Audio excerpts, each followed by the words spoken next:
마태복음 20장 포도원 일꾼의 비유. 하늘나라는 자기 포도원에서 일할 일꾼을 고용하려고 이른 아침에 집을 나선 어떤 포도원 주인과 같다. 그 주인은 하루 품삯으로 1데나리온을 주기로 하고 일꾼들을 포도원으로 보냈다. 오전 9시쯤 돼 그가 나가보니 시장에 빈둥거리는 사람들이 있었다. 그는 그들에게 너희도 내 포도원 가서 일해라. 적당한 품삯을 주겠다라고 했다. 그래서 그들도 포도원으로 들어갔다. 그 사람은 12시와 오후 3시쯤에도 다시 나가 또 그렇게 했다. 그리고 오후 5시쯤 다시 나가보니 아직도 빈둥거리며 서 있는 사람들이 있었다. 그는 왜 하루 종일 하는 일이 없이 여기서 빈둥거리고 있느냐 하고 물었다. 그들은 아무도 일자리를 주지 않습니다 라고 대답했다. 주인이 그들에게 말했다. 너희도 내 포도원에 와서 일하라. 날이 저물자 포도원 주인이 관리인에게 말했다. 일꾼들을 불러 품삯을 지불하여라. 맨 나중에 고용된 사람부터 시작해서 맨 처음 고용된 사람까지 그 순서대로 주어라. 오후 5시에 고용된 일꾼들이 와서 각각 1데나리온씩 받았다. 맨 처음에 고용된 일꾼들이 와서는 자기들이 더 많이 받으리라고 기대했다. 그러나 각 사람이 똑같이 1데나리온씩 받았다. 그들은 품삯을 받고 포도원 주인을 향해 불평했다. 나중에 고용된 일꾼들은 고작 1시간밖에 일하지 않았습니다. 그런데 하루 종일 떼약볕에서 고되게 일한 우리와 똑같은 일당을 주시다니요. 그러자 포도원 주인이 일꾼 중 하나에게 대답했다. 여보게 친구, 나는 자네에게 잘못한 것이 없네. 자네가 처음에 1데나리온을 받고 일하겠다고 하지 않았나? 그러니 자네 일당이나 받아가게. 나중에 온 일꾼에게 자네와 똑같이 주는 것이 내 뜻이네. 내가 내 것을 내 뜻대로 하는 것이 정당하지 않은가? 아니면 내가 선한 것이 자네 눈에 거슬리는가? 이처럼 나중된 사람이 먼저 되고 먼저 된 사람이 나중될 것이다. 예수께서 자신의 죽음을 3번째 예고하시다. 예수께서 예루살렘으로 올라가시면서 12제자를 따로 곁에 불러놓으시고 길에서 그들에게 말씀하셨습니다. 보라, 우리는 지금 예루살렘으로 올라가고 있다. 거기서 인자는 대제사장들과 율법학자들에게 넘겨질 것이고 그들은 인자에게 사형 선고를 내릴 것이다. 그리고 그들이 인자를 이방 사람들에게 넘겨주면 그들은 인자를 조롱하고 채찍으로 때리고 십자가에 못 박을 것이다. 그러나 인자는 3일째 되는 날에 다시 살아날 것이다. 한 어머니의 요청. 그때 세베대의 아들들의 어머니가 자기 아들들과 함께 예수께 다가와 무릎을 꿇으며 간청했습니다. 예수께서 물으셨습니다. 무엇을 원하느냐? 그 여인이 대답했습니다. 주의 나라에서 제 2 아들 중 하나는 주의 오른편에 다른 하나는 왼편에 앉게 해주십시오. 예수께서 그들에게 대답하셨습니다. 너희가 지금 무엇을 구하고 있는지 모르는구나. 내가 이제 마시려는 잔을 너희가 마실 수 있겠느냐? 그들이 대답했습니다. 할 수 있습니다. 예수께서 그들에게 말씀하셨습니다. 너희가 분명히 내 잔을 마시게 될 것이다. 그러나 내 오른편이나 왼편에 앉은 것은 내가 정해주는 것이 아니다. 그 자리는 내 아버지께서 정하신 사람들에게 돌아갈 것이다. 이 말을 들은 다른 10명의 제자들은 이 2 형제에게 분개했습니다. 예수께서 제자들을 함께 불러놓고 말씀하셨습니다. 너희도 알듯이 이방 통치자들은 자기 백성들 위에 군림하고 그 고관들도 권력을 행사한다. 너희는 그렇게 해서는 안 된다. 오히려 누구든지 너희 중에서 큰 사람이 되려는 사람은 너희를 섬기는 사람이 되어야 하고 누구든지 첫째가 되려는 사람은 너희의 종이 되어야 한다. 인자 역시 섬김을 받으러 온 것이 아니라 섬기러 왔고 많은 사람을 위해 자기 목숨을 대속물로 주려고 온 것이다. 눈먼 사람 2명이 눈을 뜨다. 그들이 여리고를 떠날 때 큰 무리가 예수를 따랐습니다. 눈먼 사람 2명이 길가에 앉아 있다가 예수께서 지나가신다는 말을 듣고 소리를 질렀습니다. 다윗의 자손이신 주님, 저희를 불쌍히 여겨 주십시오. 사람들이 그들을 꾸짖으며 조용히 하라고 했습니다. 하지만 그들은 더욱 큰 소리를 질렀습니다. 다윗의 자손이신 주님, 우리를 불쌍히 여겨 주십시오. 예수께서 걸음을 멈추고 그들을 불러 물으셨습니다. 내가 너희에게 무엇을 해주기 원하느냐? 그들이 대답했습니다. 주님, 우리 눈을 뜨게 해주십시오. 예수께서 그들을 불쌍히 여기시고 그들의 눈에 손을 대셨습니다. 그러자 그들이 곧 다시 보게 됐습니다. 그리고 그들은 예수를 따랐습니다. 예수께서 왕으로 예루살렘에 입성하시다. 마태복음 21장. 그들이 예루살렘에 가까이 와서 올리브산 기슭에 있는 벳바게에 이르자 예수께서는 2 제자를 보내시며 그들에게 말씀하셨습니다. 너희는 저 건너편 마을로 가라. 거기에 가면 나귀 1마리가 새끼 나귀와 함께 묶여 있을 것이다. 그 나귀들을 풀어서 내게로 끌고 와라. 만일 누가 너희에게 무슨 말을 하거든 주께서 필요로 하신다고 말하라. 그리하면 나귀들을 곧 내어줄 것이다. 이는 예언자를 통해 하신 말씀을 이루시려는 것이었습니다. 시온의 딸에게 말하라. 보라, 너희 왕이 너희에게 오신다.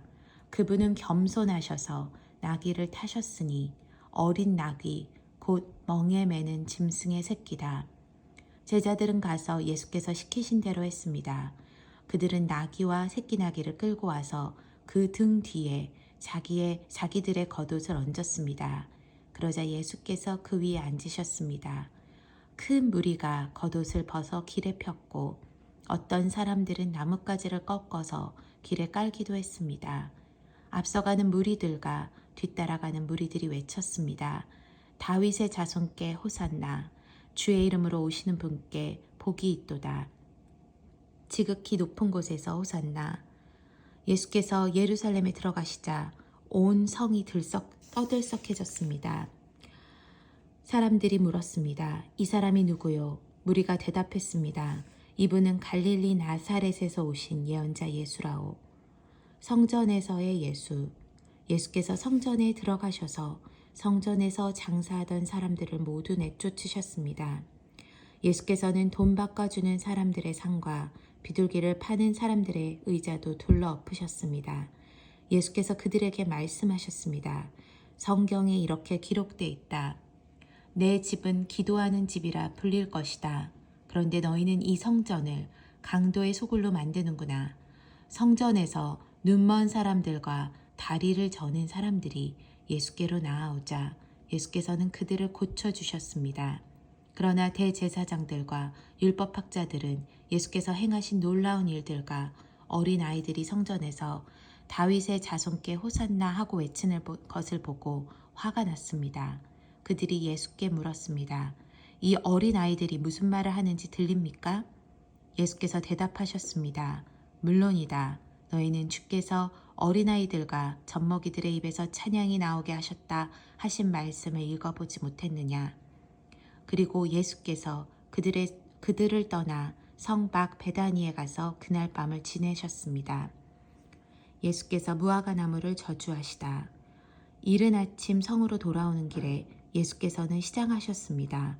예수께서 길가에 있는 무화과 나무 한 그루를 보고 가까이 가셨습니다. 그러나 잎사귀 밖에는 아무것도 없으므로 그 나무에게 말씀하셨습니다. 다시는 내가 열매를 맺지 못할 것이다.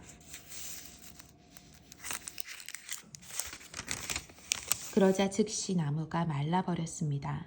제자들은 이것을 보고 놀라 물었습니다. 어떻게 무화과 나무가 이렇게 당장 말라버렸습니까? 예수께서 대답하셨습니다.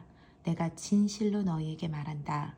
너희가 믿고 의심하지 않으면 이 무화과 나무의 한 일을 너희도 할 수 있을 뿐 아니라 이 산에게 들려서 바다에 빠져라 하고 말해도 그대로 이루어질 것이다. 너희가 기도할 때 무엇이든지 믿고 구하는 것은 다 받을 것이다. 예수의 권세를 두고 말하다. 예수께서 성전에 들어가서 가르치고 있을 때 대제사장들과 백성의 장로들이 예수께 와서 물었습니다. 당신이 무슨 권세로 이런 일을 하는 것이오? 누가 이런 권세를 주었소? 예수께서 대답하셨습니다. 나도 한 가지 물어보겠다. 너희가 대답하면 내가 무슨 권세로 이런 일을 하는지 말해주겠다. 요한의 세례가 어디서 왔느냐? 하늘로부터냐 아니면 사람으로부터냐? 그들은 이것을 두고 서로 의논하며 말했습니다. 우리가 하늘로부터 왔다고 하면 저 사람이 그러면 왜 요한을 믿지 않았느냐고 할 테고, 그렇다고 사람으로부터 왔다고 하면 사람들이 요한을 예언자로 믿고 있으니 두려울 따름이다. 그래서 그들은 예수께 잘 모르겠다라고 대답했습니다. 그러자 예수께서 말씀하셨습니다. 그렇다면 나도 무슨 권세로 이런 일을 하는지 너희에게 말하지 않겠다. 두 아들의 비유. 너희는 어떻게 생각하느냐? 어떤 사람에게 두 아들이 있었다. 그 사람이 맏아들에게 가서 얘야 오늘 포도원에 가서 일하여라 하고 말했다. 맏아들은 싫습니다 라고 대답했지만 그 뒤에 그는 뉘우치고 일하러 갔다. 그 아버지는 둘째 아들에게 가서 똑같이 말했다. 둘째 아들은 예 아버지 라고 대답만 하고는 가지 않았다. 두 아들 가운데 누가 아버지의 뜻을 행했느냐? 그들이 대답했습니다. 맏아들입니다. 예수께서 그들에게 말씀하셨습니다. 내가 진실로 너희에게 말한다. 세리들과 창녀들이 너희보다 먼저 하나님 나라에 들어갈 것이다. 요한이 너희에게 의의 길을 보여주려고 왔는데 너희는 그를 믿지 않았지만 세리들과 창녀들은 그를 믿었다. 너희는 이것을 보고도 여전히 회개하지 않고 그를 믿지 않았다. 소작인의 비유. 또 다른 비유를 들어보라. 포도원을 만든 집주인이 있었다. 그는 포도원 둘레 울타리를 치고 땅을 파서 포도즙 짜는 틀을 만들고 망대를 세웠다. 그리고 어떤 농부들에게 포도원을 세주고 멀리 여행을 떠났다. 수확할 때가 가까워지자 주인은 열매 수출의 얼마를 받기 위해 자기 종들을 농부들에게 보냈다. 그 농부들은 종들을 붙잡아 하나는 때리고 다른 하나는 죽이고 또 다른 하나는 돌로 쳤다. 그 후 주인은 다른 종들을 처음보다 더 많이 보냈다. 그러나 농부들은 그 종들에게도 똑같이 대했다. 마침내 주인은 그들이 내 아들은 존중해 주겠지라며 자기 아들을 농부들에게 보냈다. 그러나 농부들은 그 아들을 보자 자기들끼리 수군거렸다. 이 사람은 상속자다. 가서 그를 죽이고 그의 유산을 빼앗아 버리자. 그래서 그들은 아들을 붙잡아 포도원 밖으로 끌어내 죽이고 말았다. 그렇다면 포도원 주인이 돌아와서 이 농부들에게 어떻게 하겠느냐? 그들이 예수께 대답했습니다. 주인은 그 악한 사람들을 처참히 죽이고 제때 수출의 열매를 바칠 수 있는 다른 농부들에게 포도원을 내어줄 것입니다. 예수께서 그들에게 말씀하셨습니다. 너희가 성경에서 이런 말씀을 읽어보지 못했느냐? 건축자들이 버린 돌이 머릿돌이 됐다. 주께서 이렇게 하셨으니 우리 눈에 놀라울 뿐이다. 그러므로 내가 너희에게 말한다. 하나님 나라를 너희에게서 빼앗아 그 나라의 열매 맺는 백성에게 줄 것이다. 누구든지 이 돌 위에 떨어지는 사람은 산산조각이 날 것이며 이 돌이 어느 사람 위에 떨어지든지 맞는 사람은 가루가 될 것이다. 대제사장들과 바리새파 사람들은 예수의 비유를 듣고서 그것이 자기들을 가리켜 하시는 말씀인 줄을 알아차렸습니다. 그들은 예수를 체포하고 싶었지만 백성들이 두려웠습니다. 사람들이 예수를 예언자로 여기고 있었기 때문입니다. 혼인잔치의 비유. 마태복음 22장. 예수께서 다시 비유를 들어 그들에게 말씀하셨습니다. 하늘나라는 자기 아들을 위해 결혼잔치를 베푸는 왕과 같다. 왕은 자기 종들을 보내 결혼잔치에 초대받은 사람들을 불러오게 했다. 그러나 그들은 오지 않겠다고 했다. 왕은 다시 다른 종들을 보내면서 말했다. 초대받은 사람들에게 내가 만찬을 준비했다고 전하라. 황소와 살찐 송아지를 잡았고 모든 것이 준비됐으니 어서 결혼잔치에 오시라고 하라. 그러나 초대받은 사람들은 들은 척도 하지 않고 제각기 가버렸다. 어떤 사람은 자기 밭으로 가고 어떤 사람은 장사하러 가버렸다. 그리고 또 다른 사람들은 그 종들을 붙잡아 모욕하고 죽이기까지 했다. 격분한 왕은 자기 군대를 보내 그 살인자들을 죽이고 그들의 도시를 불태워버렸다. 그리고 왕은 자기 종들에게 말했다. 결혼 잔치는 준비됐으나 내가 초대한 사람들은 자격이 없다. 너희는 길거리로 나가 만나는 사람마다 잔치에 오라고 초대하라. 그래서 종들은 길거리에 나가 악한 사람이나 선한 사람이나 눈에 띄는 대로 사람들을 모두 모아들였다. 그렇게 해서 결혼잔치 자리는 손님으로 가득 차게 됐다. 그런데 왕이 손님들을 보려고 들어왔다가 거기 어떤 사람이 예복을 입고 있지 않은 것을 보고 물었다. 이복의 친구, 그대는 어떻게 결혼 예복도 입지 않고 여기에 들어온 거요? 그는 아무 대답도 할 수 없었다. 그러자 왕이 종들에게 말했다. 이 사람의 손과 발을 묶어 바깥 어두운 곳으로 내쫓으라. 거기서 슬피 울며 이를 갈 것이다. 이와 같이 초대받은 사람은 많지만 선택받은 사람은 적다. 가이사에게 세금을 바치는 것. 이에 바리새파 사람들이 나가 어떻게 하면 예수의 말을 트집잡아 함정에 빠뜨릴까 궁리했습니다. 그들은 자기 제자들과 헤롯 당원들을 예수께 보내 물었습니다. 선생님, 우리는 선생님이 진실한 분이시며 진리를 따라 하나님의 도를 가르치신다고 알고 있습니다. 그리고 사람을 겉모습으로 판단하지 않기 때문에 사람에 의해 좌우되는 분이 아니신 것도 압니다. 그러니 말씀해 주십시오. 선생님의 의견은 어떻습니까? 저희가 가이사에게 세금을 바치는 것이 옳습니까? 옳지 않습니까? 그러나 예수께서는 이들의 악한 속셈을 알고 말씀하셨습니다. 이 위선자들아, 왜 너희가 나를 시험하느냐? 세금으로 내는 돈을 내게 보이라. 그들이 데나리온 하나를 예수께 보여드리자 예수께서 그들에게 물으셨습니다. 동전에 있는 얼굴과 새겨진 글자가 누구의 것이냐? 그들은 가이사의 것입니다. 라고 대답했습니다. 그러자 예수께서 그들에게 말씀하셨습니다. 그러므로 가이사의 것은 가이사에게 바치고 하나님의 것은 하나님께 바치라. 그들은 예수님의 말씀을 듣고 경탄했습니다. 그리고 예수를 남겨둔 채 떠나갔습니다. 부활할 때 혼인관계. 같은 날 부활이 없다고 하는 사두개파 사람들이 예수께 와서 질문했습니다. 선생님, 모세는 남자가 자식 없이 죽게 되면 그 동생이 형수와 결혼해서 형을 위해 자식을 낳아주어야 한다고 말했습니다. 그런데 우리 가운데 7 형제가 있었습니다. 첫째가 결혼해 살다가 죽었는데 자식이 없었기 때문에 그 동생이 형수를 맡게 됐습니다. 그런데 둘째에게도 셋째에게도 계속해서 7째에 이르기까지 똑같은 일이 일어났습니다. 그리고 마침내 그 여자도 죽었습니다. 7사람 모두 그 여자와 결혼했으니 그렇다면 부활 때에 그 여자는 7 형제 가운데 누구의 아내가 되겠습니까? 예수께서 대답하셨습니다. 너희가 성경이나 하나님의 능력을 모르기 때문에 잘못 생각하고 있구나. 부활 때는 사람들이 시집도 장가도 가지 않는다. 그들은 하늘에 있는 천사들처럼 될 것이다. 그러나 죽은 사람의 부활에 대해 말하자면 하나님께서 너희에게 하신 말씀을 읽어보지 못했느냐. 나는 아브라함의 하나님, 이삭의 하나님, 야곱의 하나님이다 라고 하셨으니 하나님은 죽은 사람의 하나님이 아니라 산 사람의 하나님이시다. 우리가 이 말씀을 듣고 예수의 가르침에 놀랐습니다. 가장 중요한 계명. 예수께서 사두개파 사람들의 말문을 막으셨다는 소문을 듣고 바리새파 사람들이 함께 모였습니다.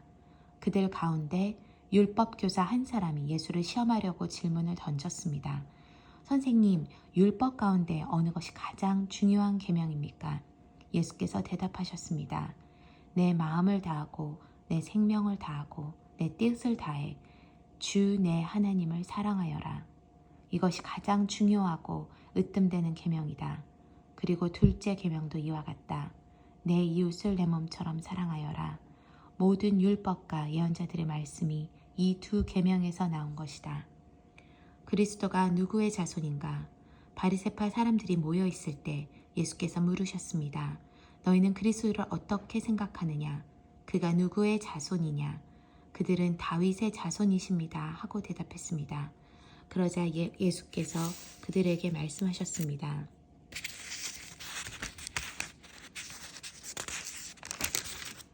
그렇다면 어떻게 다윗이 성령의 감동으로 그를 주라고 불렀느냐? 그가 말하기를 주께서 내 주께 말씀하셨다. 내가 내 원수들을 내 발 앞에 굴복시킬 때까지 너는 내 오른편에 앉아 있어라 라고 했다. 다윗이 그리스도를 주라고 불렀는데 어떻게 그리스도가 다윗의 자손이 되겠느냐? 그러자 아무도 예수께 한마디 대답조차 할 수 없었습니다.